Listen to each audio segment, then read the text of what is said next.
to another episode of the Young Terps podcast. Mason Viner and Ahmed Gafir talking Terps in Ohio State. We'll have Jake Butt from the Big Ten Network join us in a little bit.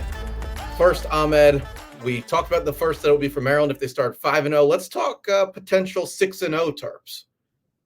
Yeah, obviously would be a first chance to do that in quite some time since 2001. In order to do so, you would pull off, I believe it's the first road win against a top 10 team since 1950. So in order to move 6-0, you would be able to reset a lot of new program records that you did in the Week 5 win, with obviously a chance to move to 5-0, 2-0 in conference play and Big Ten play. But yeah, I think, just from a big picture perspective, you move to 6-0 with a win on the road at Ohio State.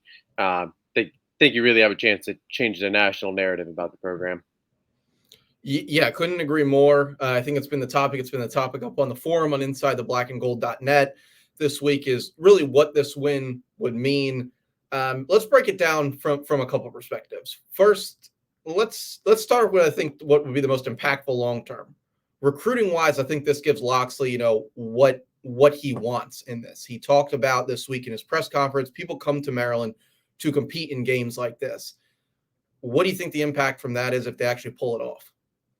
Oh, I mean, when you think of the first couple of years when Maryland joined the Big Ten, and Ohio State would run up the score 62-3, 59-3. I mean, they never took their foot off the gas or off the pedal because they hit the DMV very hard. And you look at a lot of kids, they'll get the Maryland offer pretty early on in the process, and then they'll get the Ohio State or the Georgia offer, that March during the eval period, and all of a sudden, Maryland's fighting against the Blue Bloods, and it's kind of an uphill battle. So, I think being able to pull that off would really validate what Loxley's doing.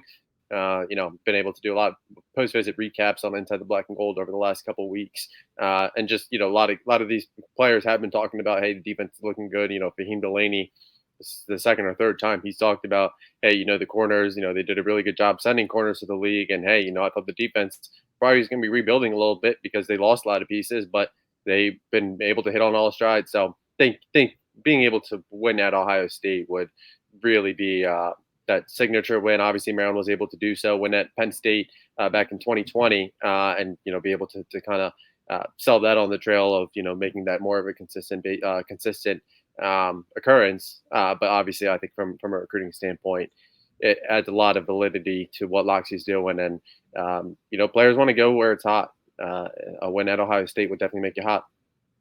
Yeah, that is sure. Let's talk about the fan perspective a little bit. And this is a spot where I think you might see the most impact, meaningful for both recruiting, for everything that has to do with Maryland athletics. Forget even Maryland football in this. This is like a athletic program changing opportunity in many ways. One is, I think next week you come back home and you probably have a sold out crowd, and that's something that this program's struggled to have, or if it's not a sellout, it's damn close to a sellout next week at CQ Stadium. I think that is the biggest thing. All of your casual Maryland fans that see in the Washington Post or the Baltimore Sun or on, X, Twitter, whatever you want to call it, that, hey, Maryland's 5-0 and you need to, go out and see a game. They have, all these deals for season tickets, all this stuff going on. Suddenly people are going to say, well, I went to Maryland. Where's my Maryland sweatshirt? I'm going out to the game next weekend. And for all the Maryland fans that have been there, it says, really, there's a lot of people that still question Locks. They might be 5-0. They might be a consistent bowl team, but everybody wants to see them win this game. And when you talk about the first time since 1950, you start to kind of draw those two things together.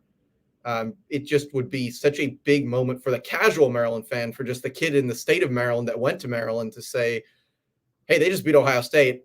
When can I go to a game? Oh, they play Penn State at home. Let me go to that one. You start to get that role going. Yeah, I think what the part of the problem is, I think the casual fan just kind of looks at maybe Maryland saying, oh, they don't have this chance against some of these Big Ten top dogs. The Penn State, Ohio State, Michigan. Maryland hasn't been able to find sustained success. Obviously, Maryland was able to give Michigan a scare on the road last year, give Ohio State a scare at home last year. But being able to win those, I think maybe the casual fan sees those on the schedule and they chalk it up as an automatic loss. Now, no one, I don't think either of us are saying, hey, Maryland's going to go in and 100% going to win in Columbus, or think we've all recognized, and people that have watched this team through these first 5 weeks recognize that this team is probably a little bit different than in years past. But yeah, I mean, when you talk about just the fan perspective, I think a win would really what it does on the recruiting side adds a lot of validity to, hey, there's some depth and there's some actual bigger tangible wins that fans can kind of point to and say, hey, you know what, this isn't the same old Maryland when Randy Edsall was here. Yeah, 100%. And we're going to talk about the goals for the Terps and what they need to do and to get that win here in a second. But first, this podcast is presented by Watercrafters in Gaithersburg, Maryland. Watercrafters has been providing swimming pool services and supplies to the Montgomery County and Howard County areas for the past 41 years. Watercrafters' highly skilled service staff can open and close your pool, as well as provide new equipment installations, repairs, and weekly service. The Gaithersburg retail showroom has everything for your swimming pool, including chemicals, parts, and fun accessories. Visit Watercrafters in the Gaithersburg Air Park or online at watercrafters.com. Ahmed, before we get over to Jake Butt, let's talk about what the Terps need to do to win this game. Yeah, obviously, when Maryland's on offense, you look at Ohio State, that front seven, Jack Sawyer, Tyleik Williams, number 44 there as well. But all those guys have been among the best in the nation, doing a really good job, just getting pressure inside. And, when you look at Ohio State, I asked Mike Loxley about it because it's just very unlike Ohio State when you see them sitting second to last in the Big Ten in terms of sacks. But when you look at what they're able to do in terms of pressure and disrupting the plays, they've been consistent about that. So when you look at Maryland's offensive line, how they've been scrutinized, and then Maryland's running backs and pass protection, I think those are all going to be things that are definitely under the radar, or excuse me, scrutinized this weekend against Ohio State. How Maryland's able to do with that second tight end in terms of blocking, that's going to be another aspect. Maryland's been able to see some success from Preston Howard, from Rico Walker in the passing game. Obviously, Rico Walker's seemingly addicted to hurdling people at this point. But Rico Walker, another guy where he's been able to give Maryland that in-team blocker there. So this would be his first test there. So I think those are big things. And then obviously that Ohio State secondary was tested against Sam Hartman in Notre Dame 2 weeks ago, held up pretty well. So I think it's going to be coming off a bye. I think this Maryland offense is going to have their work cut out for them, trying to find the soft spots against this Ohio State secondary. Yeah, couldn't agree more. And I'll just jump right on the secondary line. When Maryland gets their big shots, they cannot drop the ball. I think we all remember the Michigan game last year, the way that started, obviously the fumbled kickoff. And just if you look at games that Maryland's lost by one score over the past 2 years, you will find deep balls dropped by Maryland's wide receivers that should have been touchdowns, or balls that weren't thrown by the quarterback or missed by the quarterback that really should result in points. Forget explosive plays, but we're talking about long scoring plays of like 40 plus yards. I think that is, if you ask me what Maryland needs to do to win this game, to come out on top, capitalize on those moments, make the big plays, especially early in the game. I could go on another rant about a fast start, but Ahmed, I'll pass it back to you. Yeah, obviously. I mean, fast start. Maryland. They can't afford a slow start. I mean, you can't go 14-0, 10-0 against this Ohio State team and expect to really come back. The show is going to be it's going to be undoubtedly the toughest place. Obviously, they played Michigan State on the road 2 weeks ago, but I don't think I'm going to put that Spartan environment on the same level as the Ohio State environment there. So yeah, I think just kind of being Maryland and staying efficient with the football, winning the turnover battle. I think those are things that kind of maybe go without saying, but really kind of integral to how far Maryland's able to go on Saturday. Yeah, last one for me is some creativity in the blitz packages. We saw this early in the season from B. Will. I think we need to see it again on Saturday. I think it was turned back a little bit when Bo Bray and Dante Trader found themselves out of position on a couple plays where they were stepping in the box, or maybe they shouldn't have been. Let's see pressure from Glenn Miller, Bo Braid, and Dante Trader in this game. We know they can reach the quarterback. Can they finish the sacks? We'll see what happens. But I think Kyle McCord is a guy you got to get in his face, make him throw over guys, and then he's bound to make a mistake. He's a young quarterback, and this is a first big game. Fox Big Noon kickoff. Obviously, he's been in the spotlight. He's the Ohio State quarterback, but I think if Maryland can get in his face, we saw what Notre Dame was able to do. It can definitely limit the Buckeyes in terms of scoring. Yeah, and when you kind of talked about just how Maryland's getting creative there, I think Tarheeb still blitzing out of the slot, the nickel. I think that's something that we've seen in kind of years past. Wouldn't be shocked if we see that again. Now, obviously, a lot has been kind of made about just how healthy is Tarheeb still. Will he be available? Obviously, met with the media on Tuesday. Was kind of trying to hide, but didn't do a great job of hiding, to be blunt.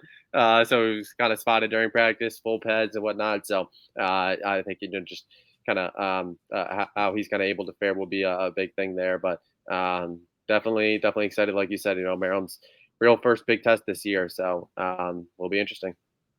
Yeah, and let's hear some perspective on the Buckeyes. Let's get over to our interview with Jake Button. Now we welcome Jake Butt onto the podcast. Jake, it's been a while since we talked to you preseason. The Terps obviously made a big impact on the national stage. What's the view on Maryland from a BTN analyst? Oh man, I'm excited to talk with you guys because those that knew that this was a certainly a possibility. I thought preseason they had a really good chance to be 5-0 going into this game, and I thought that'd mean a lot for their confidence. I'd say the perspective is pretty standard across the board. Like, look, this is Loxley. Like, this is an explosive offense. Talia is Talia. There's weapons all over the field. The defense is significantly improved.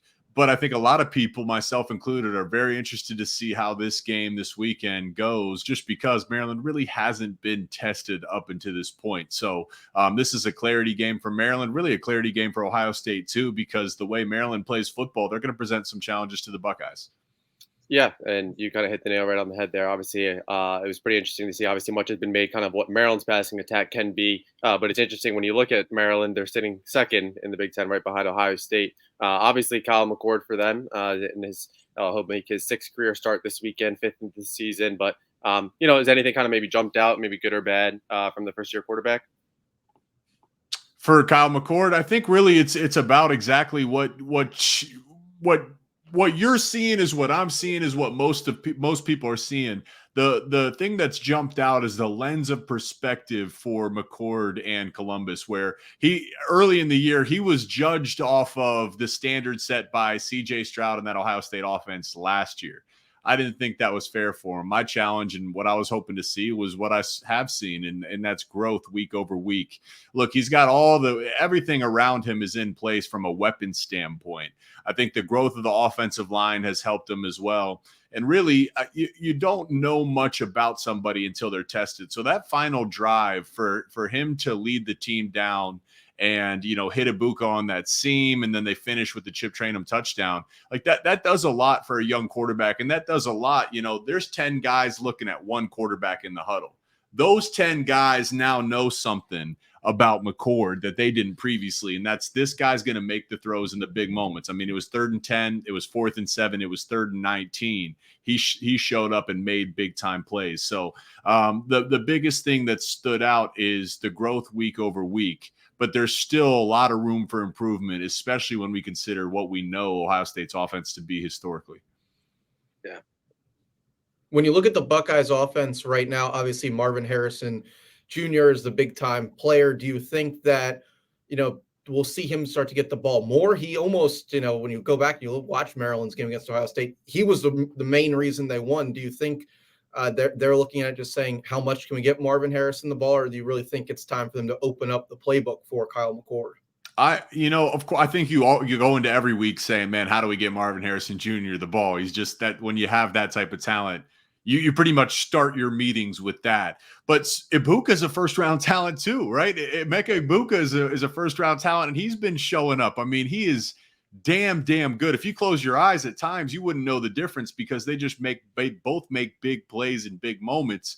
I really think teams are taking away Harrison Jr. at times, and it's on McCord to read that and go elsewhere with the football. But I don't think you necessarily need to force things at this point. I think the opportunities come when, if you see one-on-one with Marvin Harrison Jr., the ball needs to go there, right? But in terms of forcing things into double coverage, that doesn't need to be the case. If Ibuka's one-on-one, that's just as good. That's a better target than if Harrison Jr.'s double teamed or if there's a cloud safety and cloud corner over top. So it really is on McCord to read that. Teams are doing the right thing, which is to have extra help over top of Harrison Jr. Yeah, and I think you hit the nail right on the head because when you even look at Ohio State, Cade Stover, he's another guy. In 3 of his 4 games, he has 5 catches. So I mean, he's another guy. And then you look at Travion Henderson as well, just kind of what he's able to do with the ground game. You touched on it at the beginning of the show. It's kind of Maryland's 5-0. They've been able to kind of maybe move the needle or check the boxes that they've been able to do so through 5 weeks. But obviously, this Ohio State team is going to be the toughest test, the most hostile environment that they kind of step into. But I guess when you kind of look at the matchup, kind of seeing what you've seen from Maryland so far, do you maybe think that there's maybe an area where Maryland says, you know what, like maybe they match up a little bit better than you think? The one place that I think can decide this game, and if we look back at it and say Maryland played them close, or if Maryland's able to pull off the upset, the one area which has been their area of strength is turnovers. I'm not a huge analytic guy, but turnovers are one of those telltale signs. When you are dominating the turnover battle or even winning, your likelihood of winning the game goes up significantly. And Maryland has done a good job of that. It's been one of their best strengths defensively to start the season. Now, you might say, well, hey, listen, teams have given it away and they've just thrown them the ball. Certainly. That happens every single week, though. It happened in the Notre Dame game. At the end of the game, the game should have been over. Notre Dame drops the interception. JT Tuimoloau, like he could have intercepted that screen. He dropped it. It happens often where offenses give defenses a chance to turn the ball over. The difference for Maryland this year is those guys have been ready for their moment, and they've come down with the interceptions when the opportunity has presented itself. That's going to have to be the case once again this week. If they have chances to take the ball away, it can't be a deflected pass. They have to take the ball away. Because look, it's just what we talked about already. The longer Marvin Harrison Jr. and Ibuka and McCord and Henderson are on the field, good luck. All right. Like, good luck. Seriously, that's just the name of the game. And the more opportunities you can have to get them off the field and put the ball back in your offensive hands, the better. That's just simple logic. So to me, the turnovers have to continue to be a storyline for Maryland. Let's take a look at the Terps offense against Ohio State's defense. Obviously, the Buckeyes, the best defense that Maryland will face. Where do you think Leah and the squad needs to expose Ohio State? Because they've struggled against teams that have linebackers like the Buckeyes. Yeah, so it really starts with having a plan for pressure. Just knowing Jim Knowles, that's who he is and that's who he wants to be. There's a lot of linebacker plugs, there's corner blitzes, there's secondary elements that blitz. So having a plan for pressure, because when you do have a plan for pressure and you're able to take advantage of it, that's when the explosive happens. Now, there's one stat that blew my mind. Last year, Maryland had like 8 explosives against Ohio State in that game alone. The Buckeye defense this year has made it a point to clean up that. They've given up 9 total explosives on the entire year. So I don't know that Maryland's going to be able to have 8 explosives in one game again, but if you can handle pressure, that's where the explosives come, right? That's if you can shore up the pressure with your O-line, tight ends, and running backs, then you get the one-on-one matchups in space. Then the explosives come. So that's a big area, and it certainly helps to have a veteran at quarterback in Talia Tagovailoa, guy that's seen a lot of football. The game is slowed down for him. It's going to be on him to see the shell of the defense and communicate with his O-line and running backs to help give him some time in the pocket. Yeah, I think when I was looking at just sometimes post games on Sundays, whatnot, I'll look at stats just to kind of see kind of where teams in the Big Ten are stacking up, things like that. And one thing that did catch my eye was Ohio State was second to last in the Big Ten in sacks. I think it was 5 through 4 games. But a lot, like you said, a lot just kind of how they play defensively, just with the pressures and just rushing 3. And then obviously you talked. I remember I asked Loxley about it.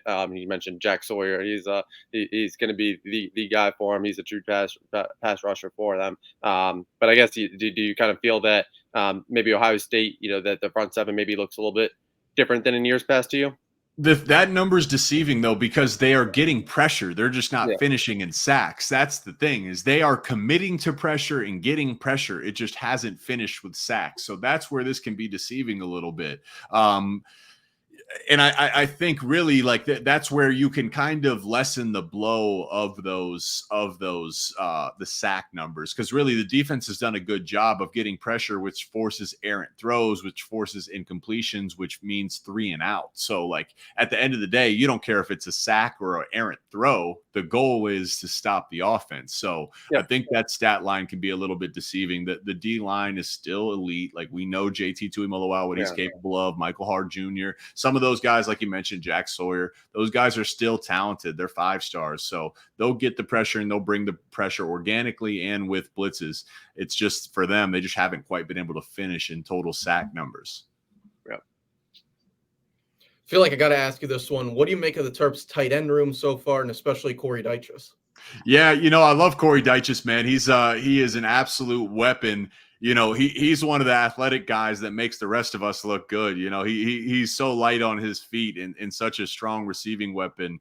He's almost like a receiver, right? But I think that's fair in the sense that, like, there's so many different ways to play the position. There was a guy by the name of Lee Smith that was like a blocking tight end that played for the Raiders and the Bills and a couple teams in his career. Why would I ever put him in the slot?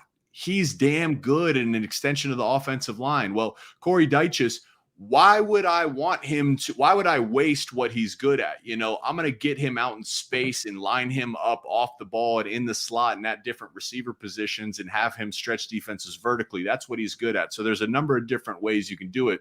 And within the Maryland system, what he's asked to do in his position, that lines up perfectly with his skill set. So he's really, really good. It's good. That's a great matchup to watch here. You talk about Ohio State's linebackers. They're downhill. The safeties are downhill. The advantage you have when you're inside as a tight end or a slot receiver, a move tight end, the guys that are covering you, their first priority isn't to cover you. Their first priority is to stop the run. That goes for both safeties and linebackers. So right off that first second post snap, you have the advantage because the guys whose assignment is to cover you, that first second is spent making sure you're not handing the ball to Roman Hemby. Yeah, follow up on that. Maryland's kind of mixed in different guys: Rico Walker, Dylan Wade, Preston Howard, coming in as freshmen, first-time Big Ten players. They haven't quite found the blocking tight end yet. Can you talk a little bit about just blocking from that position, why certain guys struggle with it? Remember the spring game, though, real quick, how some of those guys just showed up. I didn't know much about those dudes either. I can't remember who it was. Maybe it was a few of them. But the spring game, a couple times, they're running down the seam. I'm like, man, these freshmen are showing up. They're pretty good. And then who's the guy that went to Bama? Was it C.J. Dupree? Yeah. Yep. C.J. Dupree, he was a damn good blocker. He was more your Y tight end, your traditional tight end. That's something some guys never figure out. It's just really hard. I mean, look, in order to be able to run down the seam, you need to be light and quick.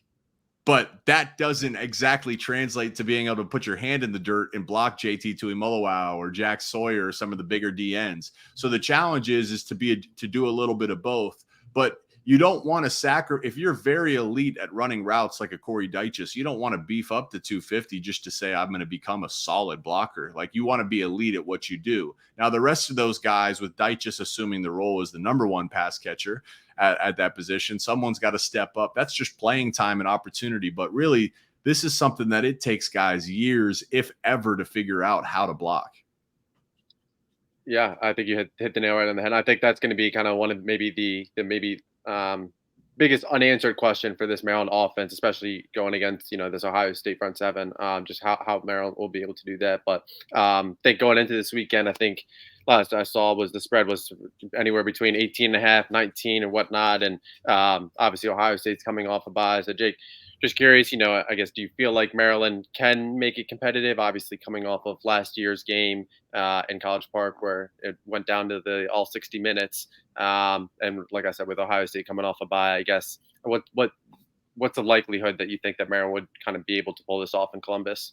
Why not? I mean, I don't understand. I can't understand why. Now, look, they had Ohio State at home last year, right?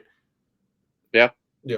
They won on the road to Ann Arbor against Michigan, and they were right in that game for 4 quarters. So listen, like Loxley, I go back to the offseason where Loxley said, listen, like, we want to compete for conference titles. A coach doesn't say that with the level of conviction Loxley said, unless he believes that he has something there on his roster. So if Loxley believes it, I'm not going to question that guy, man. I think Loxley's done a phenomenal job recruiting, developing, and implementing systems. No one's going to say this is going to be easy, particularly on the road. If they want to get it done, they can't start slow like they've been prone to do at times throughout the season, and they have to win the turnover battle. Those are the two keys. If you get down 14-0 against Ohio State, good luck. You need to try to get up 10-7 or 14-7. That should be your goal. And then from there, when the opportunities present themselves, you got to force some turnovers. Those are big time momentum swings, particularly on the road. Then the home crowd could actually work against the home team. If you're able to force some turnovers, the home crowd can work against the home team and work in your favor as the away team. So those are the key elements. All right, Jake. Well, thanks for joining us. Thanks for sitting down, doing a little mid-season recap and talking about the Terps and Ohio State. Anytime, guys. And just another thank you to Jake Butt for joining us there on the pod. Ahmed, interesting stuff on the Buckeyes. Jake didn't seem too far in the Ohio. He might be a Maryland bettor. I don't think he can bet in his job, but he may sound a bit like a Maryland bettor there. Yeah, I mean, I think he's been confident. I got a chance to talk to him in the spring as well. Just be pretty confident in kind of the athletes that Loxley's brought in. Kind of, he was noted the tight end room, obviously the athleticism that they have in that room. So I think he has been pretty high on what Maryland can do this year, and I think I kind of hit on it when I said it at the end. Maryland going on the road, Ohio State coming off a bye. Just those two factors just kind of feel like two things that are maybe kind of against Maryland. It just feels like if this is a neutral field, this would be a really really intriguing matchup. Obviously, you don't get too many of those in college football going to Ohio State, but like you said, it definitely was evident that he's not looking at this as the same old Maryland where it's they got to the margin for error is slim now. The margin for error is slim going into Ohio State, but definitely a tone of hey, Maryland can hang in this one. Yeah, and let's just get right into it. Vegas, I don't think they're buying or drinking the Maryland Kool-Aid as much as us here on the Young Terps. Terps opened plus 21 in the lines. That's moved down a little bit, 19.5, 20, depending on where you look at it right now. Maryland plus 800 on the money line. Ahmed, what are you thinking? Yeah, I think I did a behind enemy lines piece, and I traded back. Initially went 41-20 and ended up going 38-20. And I think maybe both sides, it feels like maybe that might be a little too low. But in the same breath, I also think it might be a little bit too high. I think this Maryland defense has kind of shown the ability to make adjustments quickly. Now, Marvin Harrison and Mika Buka, Kate Stover, Trayvon, Kyle McCord, those I think Kyle McCord, obviously, there are ways to kind of disrupt him. And I think Maryland will be able to find ways to kind of disrupt him a little bit. But I think it's a lot of weapons offense. I think Maryland's depth in the secondary that's going to be tested in that cornerback room. After they added Jaquan Shepard, they kind of debated, a third cornerback in the portal, a second portal cornerback to give Maryland a third behind Tarheeb Still, Jaquan Shepard there. And they didn't go that way. You saw Gavin Gibson's kind of made some strides. Lionel Whitaker, Perry Fisher has been able to play a little bit. Corey Coley's another guy in there. So, this Ohio State offense, has multiple weapons. So you're going to see some of these young guys play. How did they fare in that first hostile environment? So I don't expect Maryland. I think this team has shown that once they get punched in the mouth, they look right back at you. I think Maryland will be able to respond with a couple of their own punches. I'm just not as confident that they'll be able to do over a 60-minute stretch, but I do think that this Maryland defense will be able to surprise this Ohio State offense. Yeah, I like the Terps with the points this week. I think that this game will be close in the first quarter, in the first half of it, and I think Ohio State just has a little bit more being at home. I really do think it's one of those games that if it was in College Park, I would be all over the Terps if they got 21 points. Now, they probably wouldn't. They might give them a whole touchdown if the game's in CQ and not in Columbus. I think you really spelled it out. Ohio State just has too many weapons for where Maryland's defense is right now. If they went in and they got another really good portal corner, I think that would change this game completely. If Gavin Gibson was healthy the entire season, I think it changes this game completely. I just don't see the nickel back quite there for Maryland to go into this defense. I think Ohio State will be able to expose when Maryland goes to zone over the middle of the field. And ultimately, if Maryland isn't trying to bring pressure for the better part of this game and they're not getting to the quarterback, they will be exposed into it. So I think the front four, which I've talked about a lot, the interior defensive line, they've got to get push. Those are the things that have to happen. I just think Ohio State just a little bit or way further along in terms of program development, but this year just a little bit a step ahead of where Maryland is at, especially after that Notre Dame game. For Maryland on offense, Leah's just got to be dialed in. I think we've seen all know and have seen what he can do when he is, and we've all seen the other side of that. So it's just which Talia Tungavailoa shows up on Saturday. That'll be enough to keep Maryland in it. Terps, I think they do a lot better than many think. I got it Ohio State 31-27. It's not a heartbreaker, but the final score ends up being close, just like those games last year. Yeah, I mean, I think Talia. I think what the big thing with him, I think there were a couple of plays last week against Indiana that really stuck out to me, where he just did a really good job, and it seemed like he was so effortlessly evading pressure, using his mobility, and was just very smart with the football. And that's the Leah that Maryland is going to need. You talked about, or Loxley talked about it. Jake Butt talked about it. The sacks, like it is a little bit skewed. It kind of maybe a little bit feels like it is kind of out of context a little bit, because this Ohio State front seven, they are disruptive. They are going to disrupt Maryland's biggest weakness, biggest question mark this year. And I think this is going to be the first game where we kind of see, hey, like what can that offensive line do to how did they really look? How did they really play against those Big Ten elite? But I think for Maryland's offense to have that shot. You talked about which Talia are you going to be on. You need last week's Talia. Just be smart with the football, not flustered. And then, that area that maybe he's taken a step in the last couple of years, and I know might not be as sexy of a topic, but it's the body language. It's keeping your head up. Are there going to be 3 and outs? Are there going to be the sacks? Are there going to be bad plays? Like, yeah, there are ebbs and flows of the game, but, this is going to be the first hostile environment. So just kind of keeping that composure over a 60-minute span is also going to be pretty clutch there. Yeah, and I think another guy you can almost go on that same line is Ty Felton. Do we see the Ty Felton from last week? Does he, not get rattled? Do all those guys that haven't been in this moment, if you look at Maryland's roster right now, you have guys on one side of it that have played in this game. They've played at Columbus. They know exactly what to expect going in there. They've played these Big Ten environments and been starters in it. The other side, you got guys that have kind of either not necessarily delivered in the moment or have never been in it.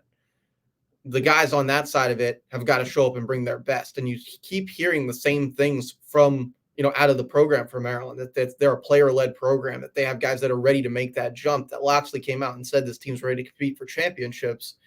In my opinion, this game is that moment. Is he delivering on that? Are we going to see the team that's ready to meet the moment and then ready to meet the moment throughout the year? Or are we going to see a team that, maybe they get down 21-3 or something like that, and they have that chance where, they don't score in this drive, they're out of the game. What happens then? Do they even get close? Do they move the ball? Do they continue to play as hard and as well as they've had this entire season? That's really going to be the story. Those are your takeaways from it. And I think that's really the thing to watch. And look, if you had to tell me right now, I'm going to bet with these guys right now. They've shown me everything to give me confidence that this team will get back up. It will fight back and it will not crumble. Yeah, and I think you talked about taking Maryland at the points, and I think that's probably the play. I know my spread was 38-20, 41-20. I think that's it's kind of right there. So again, I kind of think that's kind of the move there, but obviously just kind of what Maryland's able to do. I think that's they'll kind of need to be able to, like you said, the big players that make big plays in big games. That's what you need. So obviously the wide receivers kind of been able to show. Multiple of these wide receivers, Caden Prather, Ty Felton, Sean Jones, they've all been able to show, hey, this is what we're capable of, and they're going to need all of them. DJ Glaze at their tip top on Saturday. Yeah, one player prop I'll point out. There hasn't been any posted yet from any. If you look at Action Network, you can't find any of them. If Sean Jones has a yards over under in this game, I advise all of you to take the over. I'm not official betting advice, but I advise all of you. He has played his best against Ohio State in his career. You go back and look at the games all the way to when he could have caught the 2-point conversion, but last year he had a great game against them. That's a guy, when you talk about big players that show up in big games, he's always right in the mix of things. He's kind of been quiet the last couple of weeks. I look at him as that guy that I circle going into this week. Yeah, I mean he still finished with I think it was 121 yards last week, 6 catches. I mean it's I think it's just it's just kind of a byproduct of the offense. Just multiple guys that can really explode at any moment. But I think in his sixth matchup against Ohio State, we'll see if Deshaun can pull out a game winner this time. Yeah, and we will see what happens on Saturday. We'll be back here on the podcast post game on Saturday with our instant reaction podcast. Make sure to check us out. You've seen all the links rolling. If you're watching us, all the links rolling on the bottom of the screen this week where you can check us out across YouTube and, of course, on InsideTheBlackandGold.net. Make sure to like and subscribe to this podcast wherever you get it. And as always, thanks for watching and thanks for listening.